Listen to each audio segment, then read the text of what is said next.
ચોટીલા પ્રાંત અધિકારી દ્વારા કાર્યવાહી કરવામાં આવી। ખનીજ વહન કરતા 5 ડમ્પરને ઝડપી લેવાયા। બેફામ ખનીજ વહન કરતા વાહનો સામે તંત્ર દ્વારા તવાઈ બોલાવવામાં આવી। 1 કરોડ 20 લાખથી વધુનો મુદ્દામાલ પણ જપ્ત કરાયો।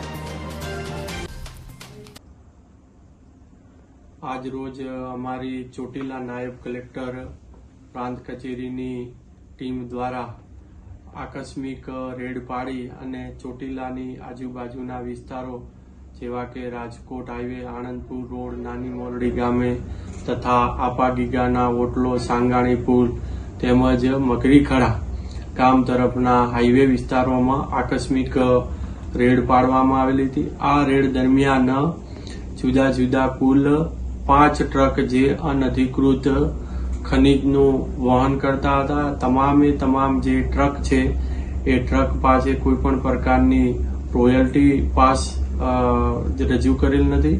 સાથે સાથે તમામ ટ્રક ડમ્પર છે ઓવરલેડ છે।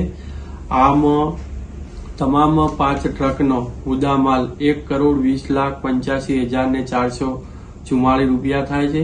જે તમામ 5 ટ્રક જેના માલિક છે અજયસિંહ અગરસંગ પરમાર, જેઓ સાદી રેતીનું અનધિકૃત વહન કરતા, કરશનભાઈ લગધીરભાઈ લુણી, ભરતભાઈ ચાપરાજ બોરીચા, મહેશભાઈ મંગળુભાઈ ખવાડ અને શૈલેષભાઈ ગમારા।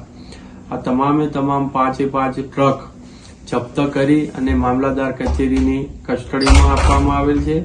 અને સાથે prevention of Gujarat illegal mining, transportation અને સ્ટોરેજ રૂલ્સ 2016ની નીચે કાર્યવાહી હાથ ધરવામાં આવેલ છે। સાથે કુલ મોબાઈલ 3 નંગ જપ્ત કરવામાં આવેલ છે। અને આ મોબાઈલનું જે રેકોર્ડિંગ છે એ રેકોર્ડિંગ અને એમાં જે અમારી પળોપળની જે રેકી કરીને માહિતી નાખેલ છે તેની પણ વિગતો સામે આવેલ છે, જે પણ નિયમ અનુસાર કાર્યવાહી હાથ ધરેલ છે।